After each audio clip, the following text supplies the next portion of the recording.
10,000-ൽ ഒരാൾക്ക് പിടിപെടാവുന്ന അപൂർവമായ രോഗം. അതുകൊണ്ട് തന്നെ ആത്യന്തികമായി ആശങ്കപ്പെടേണ്ട കാര്യമില്ല എന്ന രീതിയിൽ വളരെ ലാഘവത്തോടെയാണ് ഈ രോഗത്തെ തുടക്കം മുതൽ പലരും കണ്ടിരുന്നത്. പക്ഷേ കാര്യം അത്ര നിസ്സാരമല്ല എന്നാണ് ഏറ്റവും പുതിയ കണക്കുകൾ നമ്മളോട് പറയുന്നത്. ഇതുവരെ നമ്മുടെ കൊച്ചു കേരളത്തിൽ തന്നെ റിപ്പോർട്ട് ചെയ്തിരിക്കുന്നത് 71 കേസുകളാണ്. ഇതിൽ ഇതുവരെ സംഭവിച്ചിരിക്കുന്നത് 19 മരണങ്ങളാണ്. അതിൽ തന്നെ 9 മരണം സംഭവിച്ചതും ഈ മാസമാണ്. രോഗം ബാധിച്ചാൽ പിന്നീട് ജീവിതത്തിലേക്ക് ഒരു തിരിച്ചുവരവ് ഇല്ല എന്ന അവസ്ഥയാണ്. ചികിത്സകൾ ഇനിയും ഫലപ്രദം ആകാത്ത രോഗം. രോഗബാധ ഓരോ ദിവസം കഴിയുന്തോറും വ്യാപകമാകുമ്പോഴും രോഗത്തിന്റെ യഥാർത്ഥ ഉറവിടം കണ്ടെത്താൻ ആകാതെ വരികയാണ്. കോഴിക്കോടും മലപ്പുറത്തും മാത്രം എന്ന് കരുതിയിരുന്ന രോഗം ഇപ്പോൾ കേരളത്തിലെങ്ങും വ്യാപിച്ചിരിക്കുകയാണ്. 3 മാസം പ്രായമുള്ള കുഞ്ഞു മുതൽ 91 വയസ്സുവരെയുള്ള ആൾ വരെ രോഗികളിൽ ഇടം പിടിച്ചിരിക്കുന്നു. ഇന്ത്യയിൽ തന്നെ കേരളത്തിൽ നിന്ന് മാത്രമാണ് ഏറ്റവും കൂടുതൽ കേസുകൾ റിപ്പോർട്ട് ചെയ്യപ്പെട്ടിരിക്കുന്നതും. പൊതുജലാശയങ്ങളിലോ ചെളി നിറഞ്ഞ തടാകങ്ങളിൽ നിന്നോ മാത്രം ആകാതെ വീട്ടുവളപ്പിലെ കിണറുകളിൽ നിന്ന് വരെ രോഗം പടരുന്ന അവസ്ഥയാണ്. ഇത്രയും സൂചനകൾ കൊണ്ട് തന്നെ രോഗം ഏതാണ് എന്ന് നിങ്ങൾക്ക് മനസ്സിലായി കാണുമെന്ന് കരുതുകയാണ്. അതെ, അമീബിക് മസ്തിഷ്ക ജ്വരം അഥവാ അമീബിക് മെനിഞ്ചോ എൻസെഫലൈറ്റിസ് എന്ന് പറയുന്ന രോഗം.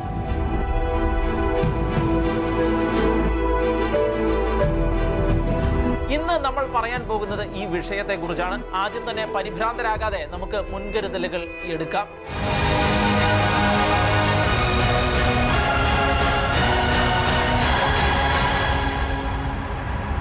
അമീബിക് മെനിഞ്ചോ എൻസെഫലൈറ്റിസ് എന്ന അമീബിക് മസ്തിഷ്ക ജ്വരം ആദ്യമായി കണ്ടുപിടിച്ചത് 1965 ആയിരുന്നു.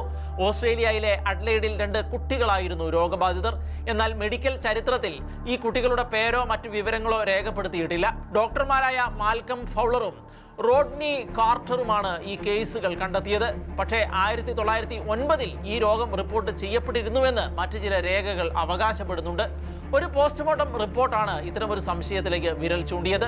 അമീബിക് മെനിഞ്ചോ എൻസെഫലൈറ്റിസ് ആണ് മരണകാരണമെന്ന് നിഗമനം ഉണ്ടായിരുന്നുവെങ്കിലും രോഗാണുവിനെ അന്ന് കൃത്യമായി തിരിച്ചറിയാൻ കഴിഞ്ഞിരുന്നില്ല.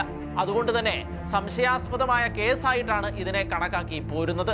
ഇക്കാരണത്താലാണ് ശാസ്ത്രീയമായി രേഖപ്പെടുത്തപ്പെട്ട ആദ്യ കേസ് ഓസ്ട്രേലിയയിലെ അഡ്ലെയ്ഡിലേതാണ് എന്ന് ഇപ്പോൾ മെഡിക്കൽ ലോകം സ്ഥിരീകരിച്ചിരിക്കുന്നത്. തലച്ചോറിനെ ബാധിക്കുന്ന അത്യന്തം അപകടകരമായ ഒരു രോഗമാണ് amoebic meningo encephalitis. Naegleria fowleri എന്ന അമീബിയയാണ് ഈ രോഗം പരത്തുന്നത്. രോഗം കണ്ടെത്തി റിപ്പോർട്ട് ചെയ്ത ഡോക്ടർ മാൽക്കം ഫൗളറിനോടുള്ള ബഹുമാനാർത്ഥമാണ് അമീബയ്ക്ക് ഈ പേര് നൽകിയിരിക്കുന്നത്. സ്വതന്ത്രമായി ജീവിക്കുന്ന അമീബയാണ് നെഗ്ലേറിയ ഫൗളറി. തലച്ചോറ് തിന്നുന്ന അമീബ എന്നാണ് ഇതിനെ സാധാരണമായി വിളിക്കുന്നത്. അമീബ എന്താണ് എന്നുള്ളത് നമ്മൾ സ്കൂൾ കാലയളവിൽ തന്നെ പഠിച്ചിട്ടുള്ളതാണ്. എങ്കിലും അമീബയെക്കുറിച്ചുള്ള പ്രാഥമിക വിവരങ്ങൾ അറിഞ്ഞുകൂടാത്തവർക്കും മറന്നുപോയവർക്കുമായി ചില കാര്യങ്ങൾ പങ്കുവയ്ക്കാം. ഗ്രീക്ക് ഭാഷയിലെ അമോയ്ബെ എന്ന വാക്കിൽ നിന്നാണ് അമീബ എന്ന പേരിന്റെ ഉത്ഭവം. മാറ്റം എന്നാണ് ഈ വാക്കിന്റെ അർത്ഥം. ശരീരത്തിന് സ്ഥിരമായ ആകൃതിയില്ലാതെ നിരന്തരമായി രൂപം മാറുന്ന സ്വഭാവമാണ് അമീബയുടെ പ്രത്യേകത. അതേസമയം മനുഷ്യ ശരീരത്തെ ബാധിക്കുന്ന അപകടകാരിയായ ജീവി എന്ന നിലയിലും അതോടൊപ്പം ജീവശാസ്ത്ര ഗവേഷണങ്ങളിൽ പഠന വിഷയമായും അമീബ മാറിയിരിക്കുന്നു. കോശങ്ങളുടെ പ്രവർത്തനങ്ങൾ മനസ്സിലാക്കുന്നതിനുള്ള മാതൃകയായിട്ടാണ് ജീവശാസ്ത്ര പഠനങ്ങളിൽ അമീബ ഇടം പിടിച്ചിരിക്കുന്നത്. ബാക്ടീരിയകളെ നിയന്ത്രിക്കുന്നതിലും അമീബ ഒരു പ്രധാന പങ്ക് വഹിക്കുന്നുണ്ട്. എന്നാൽ ചില അമീബകൾ മനുഷ്യരിൽ രോഗകാരികളുമാണ്. അമീബിക് ഡിസെന്റി പോലെയുള്ളവ നമുക്ക് പരിചിതം ആണല്ലോ. പക്ഷേ അതിൽ ഏറ്റവും അപകടകാരിയാണ് അമീബിക് മസ്തിഷ്ക ജ്വരം എന്ന് പറയുന്നത്. മസ്തിഷ്കത്തിന്റെ 3 ആവരണങ്ങളായ ഡ്യൂറ, അരാക്കിനോയിഡ്, പയ എന്നിവിടങ്ങളിലെ നീർക്കെട്ടിനെയാണ് മെനിഞ്ചൈറ്റിസ് എന്ന് വിളിക്കുന്നത്. ഇൻഫെക്ഷൻസ് ആണ് ഇതിൽ കാരണമാകുന്നത്. ബാക്ടീരിയ, വൈറസുകൾ, രോഗങ്ങൾ എന്നിവ മൂലമെല്ലാം അണുബാധ സംഭവിക്കാവുന്നതാണ്. മസ്തിഷ്ക ജ്വരം കൂടുതലായും ഉണ്ടാക്കുന്നത് ബാക്ടീരിയകളാണ്. ന്യൂമോകോക്കസ്, മെനിഞ്ചോകോക്കസ് തുടങ്ങിയവയാണ് ഈ ബാക്ടീരിയകൾ. പക്ഷേ അമീബിക് മസ്തിഷ്ക ജ്വരത്തിന് കാരണമായിരിക്കുന്നത് അമീബയാണ്. അമീബിക് മസ്തിഷ്ക ജ്വരത്തിന് കാരണമാകുന്ന നെഗ്ലേറി ഫൗളറി എന്ന അമീബ തടാകങ്ങൾ, കായലുകൾ, നീന്തൽക്കുളങ്ങൾ തുടങ്ങിയവയിലാണ് സാധാരണ കാണപ്പെടുന്നത്. മനുഷ്യർ ഇത്തരം വെള്ളത്തിൽ നീന്തുമ്പോഴോ അല്ലെങ്കിൽ ആ വെള്ളം മുഖം കഴുകാനും മറ്റും ഉപയോഗിക്കുമ്പോഴോ മൂക്കിലൂടെ കടന്നാണ് രോഗത്തിന് തുടക്കം കുറിക്കപ്പെടുന്നത്. മൂക്കിലൂടെ കയറിയ അമീബ ഓൾഫാക്ടറി നാഡി വഴി തലച്ചോറിൽ എത്തുന്നു. അവിടെ ഈ amoeba primary amoebic meningo encephalitis അഥവാ പാം എന്ന അപകടകരമായ അണുബാധയ്ക്ക് വഴിയൊരുക്കുകയും ചെയ്യും. രോഗം വളരെ പെട്ടെന്ന് തന്നെ മൂർച്ഛിക്കുകയും ഫലപ്രദമായ ചികിത്സകൾ ഇനിയും കണ്ടെത്തിയിട്ടില്ലാത്തതിനാൽ മരണത്തിൽ അത് അവസാനിക്കുകയും ചെയ്യുന്നു. മലിനജലത്തിൽ കുളിക്കുന്നവരെ ആണ് രോഗം ബാധിക്കുന്നതെന്ന് കരുതിയിരുന്നു എങ്കിലും കുളിമുറിയിലെ വെള്ളം പോലും സുരക്ഷിതമല്ല എന്നാണ് ഏറ്റവും പുതിയ റിപ്പോർട്ടുകൾ പറയുന്നത്. കുളിക്കുമ്പോഴും മറ്റും മൂക്കിലെ നേർത്ത തൊലിയിലൂടെയാണ് അമീബ മനുഷ്യ ശരീരത്തിൽ കടക്കുന്നത്. രോഗം തലച്ചോറിനെ ഗുരുതരമായി ബാധിക്കുന്നത് കൊണ്ടാണ് മരണനിരക്ക് വളരെ ഉയർന്ന് ഇരിക്കുന്നത്. ഉപ്പുവെള്ളമുള്ള ജലാശയങ്ങളിൽ ഈ അമീബയ്ക്ക് നിലനിൽപ്പ് ഇല്ലാത്തതുകൊണ്ട് കടലിലും മറ്റും കുളിക്കുന്നത് അപകടകാരിയും ആകുന്നില്ല. അതുപോലെ കുളിക്കുമ്പോൾ വെള്ളം കുടിച്ചതുകൊണ്ടോ രോഗകാരിയായ അമീബ ശരീരത്തിൽ കടക്കുന്നില്ല. പക്ഷേ ഡൈവ് ചെയ്യുന്നതിലൂടെയും നീന്തുന്നതിലൂടെയും വെള്ളം ശക്തിയായി മൂക്കിൽ കടന്നാണ് അമീബ വെള്ളത്തിൽ ഉണ്ട് എങ്കിൽ അത് മൂക്കിലെ അസ്ഥികൾക്കിടയിലൂടെ നേരിയ വിടവിലൂടെ തലച്ചോറിലേക്ക് എത്തുന്നത്. കൂടാതെ നസ്യം പോലെയുള്ള ക്രിയകൾ ചെയ്യുന്നതിലൂടെയും തല വെള്ളത്തിൽ മുക്കി മുഖം കഴുകുന്നതിലൂടെയും രോഗം പിടിപെടാനുള്ള സാധ്യതയുണ്ട്. ക്വാളിഫോം ബാക്ടീരിയയാണ് അമീബ ആഹാരം ആക്കുന്നത്. അവ കൂടുതലുള്ള സ്ഥലങ്ങളിലാണ് അമീബയുടെ സാന്നിധ്യം ഉള്ളത്. അതുകൊണ്ടാണ് കിണറുകളും ജലാശയങ്ങളും അമീബിക് മസ്തിഷ്ക ജ്വരത്തെ സംബന്ധിച്ചിടത്തോളം അപകടകാരികൾ ആകുന്നത്. ഓൾഫാക്ടറി നാഡി വഴിയാണ് മൂക്കിൽ നിന്ന് അണുക്കൾ തലച്ചോറിലേക്ക് പ്രവേശിക്കുന്നത്. ഗന്ധം തിരിച്ചറിയാൻ സഹായിക്കുന്നതാണ് ഓൾഫാക്ടറി നാഡി. തലച്ചോറിലേക്ക് പ്രവേശിക്കുന്ന അണുക്കൾ നേരിട്ട് മസ്തിഷ്കത്തെയും അതിനെ പൊതിഞ്ഞ് സൂക്ഷിക്കുന്ന ആവരണമായ മെനിഞ്ചസിനെയും ബാധിക്കും. അണുക്കൾ തലച്ചോറിൽ പ്രവേശിച്ചു കഴിഞ്ഞാൽ 5 മുതൽ 7 ദിവസങ്ങൾക്കുള്ളിൽ ലക്ഷണങ്ങൾ പ്രത്യക്ഷപ്പെടും. കടുത്ത പനി, തലവേദന, ഛർദി, മയക്കം, അപസ്മാരം, തളർച്ച എന്നിവയാണ് പൊതുവെയുള്ള ലക്ഷണങ്ങൾ. ചിലർക്ക് ഗന്ധം തിരിച്ചറിയാനുള്ള ശേഷി നഷ്ടപ്പെടും. കഴുത്ത് ചലിപ്പിക്കാൻ പോലും കഴിയാത്ത വിധം മുറുക്കവും ഈ രോഗത്തിന്റെ പ്രത്യേകതയാണ്. ഇതേ രോഗലക്ഷണങ്ങൾ ബാക്ടീരിയ മൂലമുണ്ടാകുന്ന മെനിഞ്ചൈറ്റിസിനും ബാധകമായതിനാൽ പലപ്പോഴും രോഗനിർണയം തെറ്റി പോകാറുണ്ട്. പിന്നീട് രോഗം തിരിച്ചറിഞ്ഞു വീഴുമ്പോഴേക്കും കാര്യങ്ങൾ പിടിവിട്ട് പോയിട്ടുമുണ്ടാകും. പനിയും ഛർദിയും തലവേദനയും അപസ്മാരവും എല്ലാ മസ്തിഷ്ക ജ്വരത്തിലും പ്രകടമായതിനാൽ അമീബിക് മസ്തിഷ്ക ജ്വരം സംശയിക്കാതെയുള്ള ചികിത്സയാണ് പലപ്പോഴും തുടക്കത്തിൽ ഡോക്ടേഴ്സ് നൽകുന്നത്. ഇക്കാരണത്താൽ പലപ്പോഴും അവസാന ഘട്ടത്തിലാണ് രോഗം കണ്ടെത്തുന്നത്. മസ്തിഷ്ക ജ്വരം കണ്ടെത്തുന്നത് സെറിബ്രോസ്പൈനൽ കോഡ് നട്ടലിന്റെ താഴെ ഭാഗത്തു നിന്നും കുത്തിയെടുത്ത് പരിശോധിക്കുമ്പോഴാണ്. സെറിബ്രോസ്പൈനൽ കോഡിൽ അമീബയുടെ സാന്നിധ്യം കണ്ടെത്തുമ്പോഴാണ് അമീബിക് മസ്തിഷ്ക ജ്വരമാണെന്ന് സ്ഥിരീകരിക്കുന്നത്. രോഗം രൂക്ഷമാകുന്നതോടെ രോഗി അബോധാവസ്ഥയിലാവുകയും മരണം സംഭവിക്കുകയും ചെയ്യുന്നു. അമീബിക് മസ്തിഷ്ക ജ്വരം ഒരാളിൽ നിന്നും മറ്റൊരാളിലേക്ക് പകരില്ല എന്ന പ്രത്യേകതയുമുണ്ട്. ഫലപ്രദമായ ചികിത്സ കണ്ടുപിടിച്ചിട്ടില്ല എന്നതുകൊണ്ട് തന്നെ രോഗലക്ഷണങ്ങളെ ചികിത്സിക്കുകയാണ് ഇവിടെ ചെയ്യുന്നത്. രോഗിയുടെ ശ്വാസകോശം, ഹൃദയം എന്നിവയുടെ പ്രവർത്തനം നിലനിർത്തുകയും അപസ്മാരം നിയന്ത്രിക്കുകയും പോലെയുള്ള കാര്യങ്ങളെ ഇവിടെ ഡോക്ടേഴ്സ് ചെയ്യുന്നുള്ളൂ. അങ്ങനെയാണെങ്കിലും രോഗം സ്ഥിരീകരിച്ച് എത്രയും പെട്ടെന്ന് ചികിത്സ തുടങ്ങിയാൽ രോഗം ഭേദമാക്കാനാകും, മരണനിരക്ക് കുറയ്ക്കാനും സാധിക്കും. മിൽറ്റിഫോസിൻ എന്ന മരുന്ന് ഉൾപ്പെടെ അമീബിയയ്ക്ക് ഫലപ്രദമെന്ന് കണ്ടെത്തിയിരിക്കുന്ന 5 മരുന്നുകൾ ചേർത്തുള്ള സംയുക്ത ചികിത്സയാണ് ഇതിൽ ഏറ്റവും പ്രധാനമായും നൽകുക. കഴിഞ്ഞ വർഷത്തിൽ നിന്ന് വ്യത്യസ്തമായി ഒരൊറ്റ ജലസ്രോതസ്സുമായി ബന്ധപ്പെട്ട ക്ലസ്റ്ററുകൾ ഞങ്ങൾ കാണുന്നില്ല. ഇവ ഒറ്റപ്പെട്ട കേസുകളാണ്. ഇത് ഞങ്ങളുടെ എപ്പിഡമോളജിക്കൽ അന്വേഷണങ്ങളെ സങ്കീർണമാക്കിയിരിക്കുന്നുവെന്നാണ് ആരോഗ്യമന്ത്രി ഇതേക്കുറിച്ച് പ്രതികരിച്ചിരിക്കുന്നത്. പുതിയ അണുബാധകൾ തടയാൻ സംസ്ഥാനം പരമാവധി ശ്രമിക്കുന്നതിനാൽ പ്രതിരോധ നടപടികൾ സ്വീകരിക്കാൻ ജനങ്ങളോട് നിർദ്ദേശിച്ചിട്ടുമുണ്ട്. കുളങ്ങൾ, തടാകങ്ങൾ തുടങ്ങിയ അശുദ്ധമായതോ നിശ്ചലമായതോ ആയ ശുദ്ധജല സ്രോതസ്സുകളിൽ നീന്തുകയോ കുളിക്കുകയോ ചെയ്യുന്നത് ഒഴിവാക്കണമെന്നാണ് പ്രധാനപ്പെട്ട നിർദ്ദേശം. ശുദ്ധജലങ്ങളിൽ ഇറങ്ങുമ്പോൾ മൂക്ക് ക്ലിപ്പുകൾ ഉപയോഗിക്കാൻ നീന്തൽക്കാർക്ക് നിർദ്ദേശം നൽകിയിട്ടുമുണ്ട്. കൂടാതെ കിണറുകളിലും വാട്ടർ ടാങ്കുകളിലും ശരിയായ വൃത്തിയാക്കലും ക്ലോറിനേഷനും നടപ്പാക്കുകയും വേണം. ശുദ്ധജലാശയങ്ങളിൽ തലമുക്കി നീന്തൽ ഒഴിവാക്കുക, എപ്പോഴും തിളപ്പിച്ചതോ ഫിൽറ്റർ ചെയ്തതോ ആയ വെള്ളം മാത്രം ഉപയോഗിക്കുക എന്നിവയാണ് ഇതിനെതിരെ നമുക്ക് സ്വീകരിക്കാവുന്ന മറ്റു ചില മുൻകരുതലുകൾ. അമീബിക് മസ്തിഷ്ക ജ്വരം ബാധിച്ചവരിൽ മരണനിരക്ക് 97%. എന്നാൽ അപൂർവങ്ങളിൽ അപൂർവമായി കൃത്യസമയത്ത് ചികിത്സ ലഭിച്ചതോടെ സുഖം പ്രാപിച്ച സംഭവങ്ങളും റിപ്പോർട്ട് ചെയ്യപ്പെട്ടിട്ടുണ്ട്. അമീബിക് മസ്തിഷ്ക ജ്വരം ബാധിച്ച് രക്ഷപ്പെട്ടവരുടെ കണക്ക് പരിശോധിക്കുമ്പോൾ മനസ്സിലാക്കാൻ കഴിയുന്നത് ഇന്നേവരെ 11 പേർ മാത്രമേ ആ രോഗത്തെ അതിജീവിച്ചിട്ടുള്ളൂ എന്നാണ്.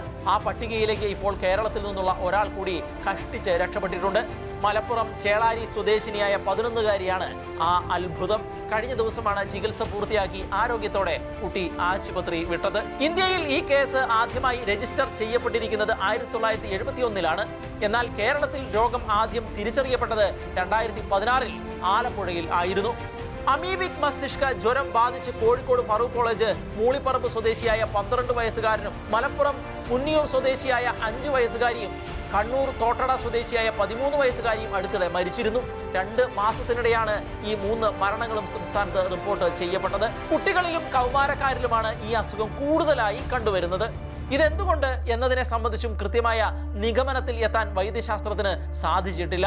ഏതെങ്കിലും തരത്തിലുള്ള പ്രതിരോധ ശേഷി കുറവായതുകൊണ്ടാണോ ഇത് സംഭവിക്കുന്നത് എന്ന രീതിയിൽ പഠനങ്ങൾ നടന്നുകൊണ്ടിരിക്കുകയുമാണ്.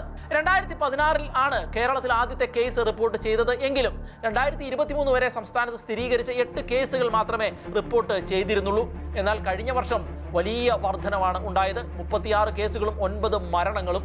ഈ വർഷം 60 കേസുകളും 19 മരണങ്ങളും ഇതിനകം റിപ്പോർട്ട് ചെയ്യപ്പെട്ടിട്ടുണ്ട് എന്നുള്ളതാണ് ഏറ്റവും പ്രധാനപ്പെട്ട കാര്യം. ഈ കണക്കുകൾ വ്യക്തമാക്കുന്നത് ഏതാണ്ട് 100% വർധനവ് ഇക്കാര്യത്തിൽ ഉണ്ടായിട്ടുണ്ട് എന്നുള്ളതാണ്. ഈ സാഹചര്യത്തിൽ രാജ്യത്ത് ആദ്യമായി അമീബിക് മസ്തിഷ്ക ജ്വരവുമായി ബന്ധപ്പെട്ട സാങ്കേതിക മാർഗരേഖ പുറത്തിറക്കിയ സംസ്ഥാനമായി കൂടി കേരളം മാറിയിരിക്കുകയാണ്. പ്രതിരോധം, രോഗനിർണയം, ചികിത്സ എന്നിവ സംബന്ധിച്ചുള്ള സാങ്കേതിക മാർഗരേഖയാണ് കേരളം പുറത്ത് ഇറക്കിയിരിക്കുന്നത്. ശാസ്ത്രീയമായ പഠനങ്ങളോ പഠന ഫലങ്ങളോ ലഭ്യമല്ലാത്ത സാഹചര്യത്തിലാണ് കേരളം നിലവിലുള്ള ശാസ്ത്രീയ പഠനങ്ങളുടെ അടിസ്ഥാനത്തിൽ സമഗ്ര മാർഗരേഖ പ്രസിദ്ധീകരിച്ചിരിക്കുന്നത്. മലിനീകരണ സാധ്യതയുള്ള ഉറവിടങ്ങൾ തിരിച്ചറിയുന്നതിനായി കേരള ആരോഗ്യ വകുപ്പ് നാഷണൽ സെന്റർ ഫോർ ഡിസീസ് കൺട്രോളുമായി സഹകരിച്ച് പരിസ്ഥിതി സാമ്പിളുകൾ ശേഖരിച്ചു വരികയാണ്. നിപ്പ പോലെ പകർച്ചവ്യാധി അല്ലാത്തതുകൊണ്ടാണ് അമീബിക് മസ്തിഷ്ക ജ്വരം സംബന്ധിച്ച് പ്രോട്ടോകോൾ നിലവിൽ നടപ്പിലാക്കാത്തത്. അമീബിക് മസ്തിഷ്ക ജ്വരത്തിന് കാരണമായ അമീബകളെയും രോഗത്തിന്റെ അപകട ഘട്ടങ്ങളെയും കുറിച്ച് പഠനം നടത്താൻ ആരോഗ്യവകുപ്പ് തയ്യാറായിരിക്കുന്നു എന്നതാണ് ഇതുമായി ബന്ധപ്പെട്ട പുതിയ വാർത്ത. ചെന്നൈ നാഷണൽ ഇൻസ്റ്റിറ്റ്യൂട്ട് ഓഫ് എപ്പിഡമോളജിയും ആരോഗ്യ മേഖലയിൽ ഗവേഷണം നടത്തുന്ന മറ്റ് സ്ഥാപനങ്ങളുമായും സഹകരിച്ചാണ് പഠനം. രോഗത്തിന് കാരണമായ അമീബകളെ നിരീക്ഷിച്ചുള്ള പഠനത്തിൽ രോഗാവസ്ഥയിലുള്ളവരും അല്ലാത്തവരെയും പഠനവിധേയമാക്കും. ഏതെങ്കിലും ജലാശയം ഉപയോഗിച്ച ശേഷം രോഗബാധിതരായവരെയും അല്ലാത്തവരെയും 2ആയി തിരിച്ചാണ് പഠനം നടത്തുന്നത്. ജീവനുള്ളതും ജീവനില്ലാത്തതുമായ ഘടകങ്ങൾ അമീബയുടെ വളർച്ചയെ സഹായിക്കുന്നുണ്ടോ എന്നും പഠന വിധേയമാക്കും. തലവേദന, പനി, ഓക്കാനം, ഛർദി, കഴുത്ത് തിരിക്കാൻ ബുദ്ധിമുട്ട് തുടങ്ങിയ ലക്ഷണങ്ങൾ കണ്ടാൽ ഉടനടി ചികിത്സ തേടുക. രോഗവിവരം സംബന്ധിച്ച് വ്യക്തവും കൃത്യവുമായ കാര്യങ്ങൾ ഡോക്ടറെ ധരിപ്പിക്കുക എന്നിവയെല്ലാം അമീബിക് മസ്തിഷ്ക ജ്വരം ഗൗരവതരം ആകാതിരിക്കാൻ സഹായിക്കുകയും അവയ്ക്കെതിരെയുള്ള മുൻകരുതലുകളുമായി നമുക്ക് സ്വീകരിക്കാവുന്നതാണ്. എത്രയും വേഗം ചികിത്സ ആരംഭിച്ചാൽ മരണനിരക്ക് കുറയ്ക്കുവാനുള്ള സാധ്യതകളുമുണ്ട്. അതും നമ്മൾ മറക്കരുത്. മലിനമായ കുളത്തിൽ കുളിക്കാതിരിക്കുക, പായൽ പിടിച്ചതോ മൃഗങ്ങളെ കുളിപ്പിക്കുന്നതോ മാലിന്യമുള്ളതോ ആയ കുളങ്ങളിലെ വെള്ളത്തിൽ കുളിക്കുകയോ മുഖം കഴുകുകയോ ചെയ്യാതിരിക്കുക, വർഷങ്ങളായി വൃത്തിയാക്കാത്ത ജലസംഭരണികളിലെ വെള്ളം ഉപയോഗിക്കാതിരിക്കുക, മൂക്കിലും തലയിലും ക്ഷതമേറ്റതും ഓപ്പറേഷൻ ചെയ്തതുമായ വ്യക്തികൾ കൂടുതൽ ജാഗ്രത പുലർത്തുക, ചെവിയിൽ പഴുപ്പുള്ളവർ കെട്ടിക്കിടക്കുന്ന വെള്ളത്തിൽ കുളിക്കാതിരിക്കുക, വാട്ടർ തീം പാർക്കുകളിലെയും സ്വിമ്മിംഗ് പൂളുകളിലെയും വെള്ളം ക്ലോറിനേറ്റ് ചെയ്ത് ശുദ്ധമാക്കുക, മൂക്കിലേക്ക് വെള്ളം ഒഴിക്കുകയോ ഒരു തരത്തിലും വലിച്ചു കയറ്റുകയോ ചെയ്യാതിരിക്കുക, മൂക്കിൽ വെള്ളം കയറാതിരിക്കാൻ നേസൽ ക്ലിപ്പ് ഉപയോഗിക്കുക തുടങ്ങിയ കാര്യങ്ങളാണ് പ്രതിരോധ മാർഗങ്ങളായി ആരോഗ്യവകുപ്പും സർക്കാരും മുന്നോട്ട് വെച്ചിരിക്കുന്നത്. അമീബിക് മസ്തിഷ്ക ജ്വരം പോലെ മലയാളികളെ ഭയാകുലരാക്കിയ മറ്റൊന്നാണ് നിപ്പ എന്ന് പറയുന്നത്. ഏറെക്കുറെ സമാനതകൾ ഇവ രണ്ടും തമ്മിലുണ്ട്.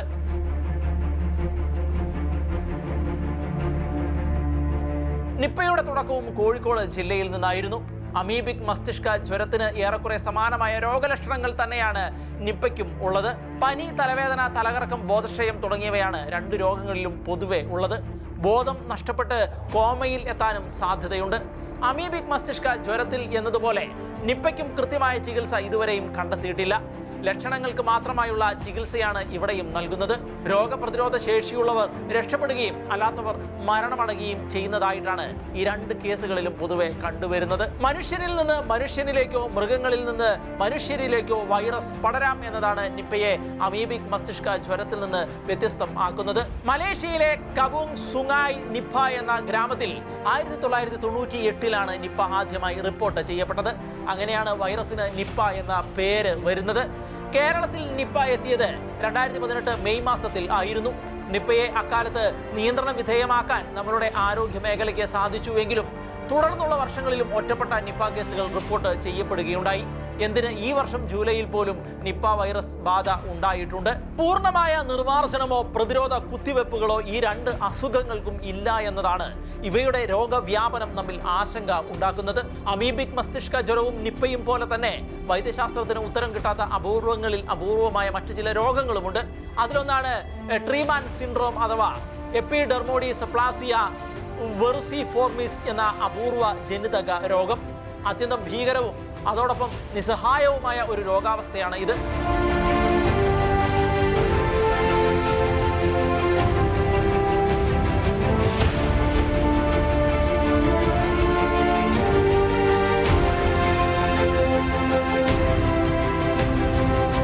ലോകമെമ്പാടുമായി വെറും 600 കേസുകൾ മാത്രമേ ഇത് റിപ്പോർട്ട് ചെയ്യപ്പെട്ടിട്ടുള്ളൂവെങ്കിലും കാഴ്ചക്കാരിൽ പോലും ഭീതിയും ഞെട്ടലും ഉളവാക്കുന്ന ഒരു രോഗമായി ഇത് മാറിക്കഴിഞ്ഞിട്ടുണ്ട്. മരത്തിന്റെ തൊലി പോലെയുള്ള കൈപ്പത്തിയും അതിൽ നിന്ന് വളർന്നു വരുന്ന ശിഖരങ്ങളുമാണ് ഈ രോഗത്തിന്റെ പൊതു ലക്ഷണങ്ങൾ. കൈകാലുകളിലും മുഖത്തും ഈ രോഗം പ്രത്യക്ഷപ്പെടാം. വൈദ്യശാസ്ത്രം എപ്പിഡെമോഡിസപ്ലാസിയ വെറുസിഫോർമിസ് എന്നാണ് ഇതിനെ വിളിക്കുന്നത്. ശരീരത്തിൽ ചില പ്രത്യേകതരം HPV വൈറസുകൾ പിടിപെടുമ്പോൾ രോഗിയുടെ ത്വക്കിൽ അസാധാരണമായ വളർച്ചകൾ ഉണ്ടാകുന്നത് കൊണ്ടാണ് രോഗം ഇങ്ങനെ കാണപ്പെടുന്നത്. കൈകാലുകളിൽ വളർന്നു പിടിക്കുന്ന ഈ വളർച്ചകൾ മൂലം ചലനശേഷി കുറയുകയും സാധാരണ പ്രവൃത്തികൾ പോലും ചെയ്യാൻ കഴിയാതെ ജീവിതം ദുരന്തപൂർണമായി തീരുകയും ചെയ്യുന്നു. ഇത് രോഗികളെ കടുത്ത വിഷാദത്തിലേക്ക് തള്ളിവിടുന്നു. ചർമ്മ ക്യാൻസറിനും ഈ രോഗം വഴിവെക്കുന്നു. ഈ രോഗം ബാധിച്ച 2 പേരെ കുറിച്ചാണ് കൂടുതൽ വിവരങ്ങൾ പുറം ലോകത്തിന് അറിയാവുന്നത്. മരമനുഷ്യൻ എന്ന പേരിൽ അറിയപ്പെട്ട ഡെഡ കൊസ്വാര എന്ന ഇന്തോനേഷ്യൻ മരപ്പണിക്കാരനായിരുന്നു അതിലൊരാൾ. 1971 ജനിച്ച അയാൾ 2016 മരണമടഞ്ഞു. 10 വയസ്സുകാരി സഹാന ഖാത്തൂൺ ആണ് മറ്റൊരാൾ. മുഖത്ത് തൊലി പോലെയുള്ള അരിമ്പാറകൾ വളർന്നതോടെയാണ് ഇങ്ങനെയൊരു അസുഖത്തിലേക്കാണ് സഹാന നടന്നു തുടങ്ങിയത് എന്ന് വീട്ടുകാർ മനസ്സിലാക്കിയത്. ഈ രോഗത്തിന് ശസ്ത്രക്രിയ ഒരു പരിധിവരെ സഹായിക്കുമെങ്കിലും വീണ്ടും വരാനുള്ള സാധ്യതയും തള്ളിക്കളയാൻ കഴിയില്ല. വൈദ്യശാസ്ത്രം ഇത്രയധികം പുരോഗമിച്ചിട്ടും ഇന്നും പൂർണ്ണമായി ഭേദപ്പെടുത്താനോ രോഗകാരണം കണ്ടെത്താനോ കഴിഞ്ഞിട്ടില്ലാത്ത ഇത്തരം അസുഖങ്ങൾ ഉണ്ട് എന്നത് യാഥാർത്ഥ്യമാണ്. ആ യാഥാർത്ഥ്യം അംഗീകരിച്ചുകൊണ്ട് തന്നെ ഇവയ്ക്കെതിരെ പ്രതിരോധ നടപടികൾ സ്വീകരിക്കുകയും ജാഗരൂകരായിരിക്കുകയും ചെയ്യുക എന്നതാണ് നമ്മുടെ ഭാഗത്ത് നിന്ന് ഉണ്ടാകേണ്ട നീക്കം. പല ദുരന്തങ്ങളെയും പിടിച്ചുകെട്ടി വരുതിയിൽ നിർത്തിയ പാരമ്പര്യമുള്ള നമുക്ക് അമീബിക് മസ്തിഷ്ക ജ്വരത്തെയും പിടിച്ചുകെട്ടാൻ കഴിയുമെന്ന് വിശ്വസിക്കാം. അത്തരമൊരു പ്രതീക്ഷയുടെ മികച്ച ഉദാഹരണമാണ് കഴിഞ്ഞ ദിവസം രോഗവിമുക്തി നേടി ആശുപത്രി വിട്ട 11-കാരി. ഇത്തരത്തിലുള്ള ശുഭവാർത്തകൾ വരും ദിവസങ്ങളിലും നമുക്ക് പ്രതീക്ഷിക്കാം.